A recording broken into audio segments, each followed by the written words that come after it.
वीरेन जी बताओ क्या चल रहा है इनके यहाँ, कौन कहाँ झंडा झुकाए? ये तो पलट गए पांडे जी यहाँ पे। एक बहुत पहले हम लोग जब छोटे थे तो टीवी धारावाहिक आता था विक्रम बेताल, और बेताल जो है वो पेड़ पे लटका रहता था, जैसे विक्रम को देखता था कूद के उसके पीठ पे लग जाता था। अब इसमें ये बता दो कि विक्रम कौन है, बेताल कौन है, फिर आगे बढ़ो।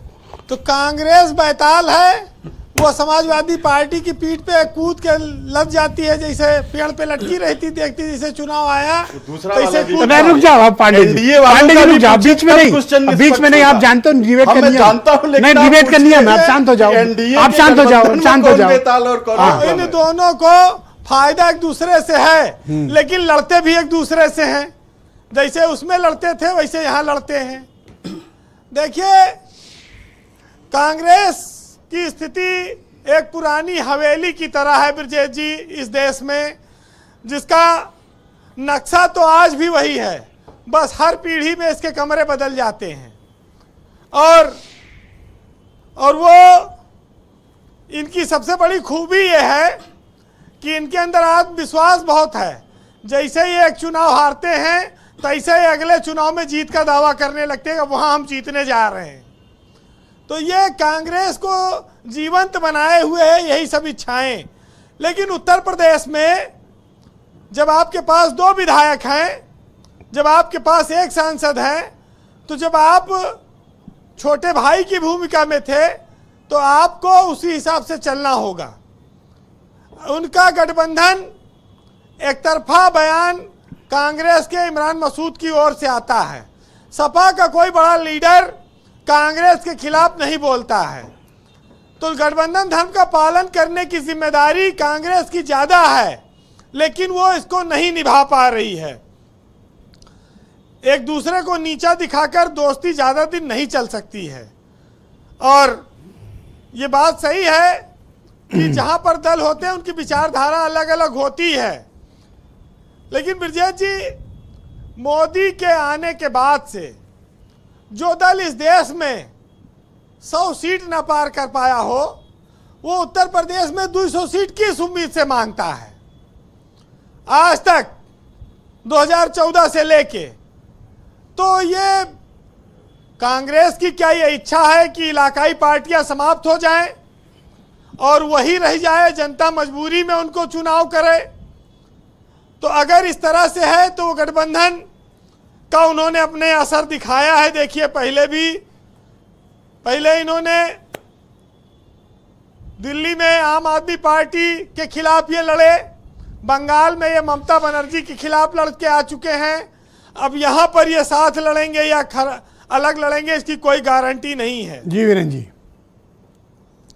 देखिए कांग्रेस की हालत उस मरीज की तरह है जो खुद वेंटिलेटर पर है, लेकिन वो ये कहती है कि हम एकदम स्वस्थ हैं, हमें डिस्चार्ज कर दो है ना, और वो सांस लेने में भी तकलीफ महसूस कर रही है। लेकिन ऐसा ना कहो वीरेन जी। ब्रजेश जी देखिए बच्चे जो एग्जाम देने जाते हैं, पेपर गड़बड़ हो जाता है तो घर पे लौट के नहीं बताते, जब रिजल्ट आता है कहीं मास्टर ठीक से नहीं पढ़ा रहा इसलिए फेल हो गए। तो यही सब हालत का इस समय वर्तमान में चल रही है। और बीजेपी के लिए ये एक अच्छी बात है कि जब विपक्ष आपस में लड़ रहा है तो उनको चुनाव में ज्यादा मेहनत नहीं करनी पड़ेगी।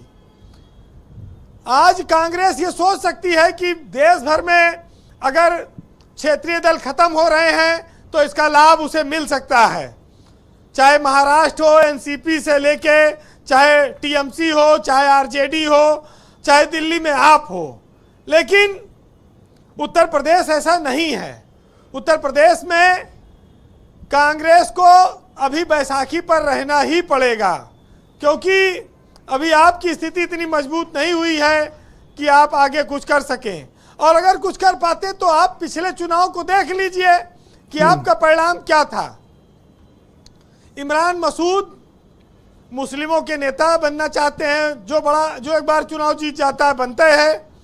दूसरा, वो जिले की अपनी जो परेशानी है वो राज्य के स्तर पर लड़ना चाहते हैं।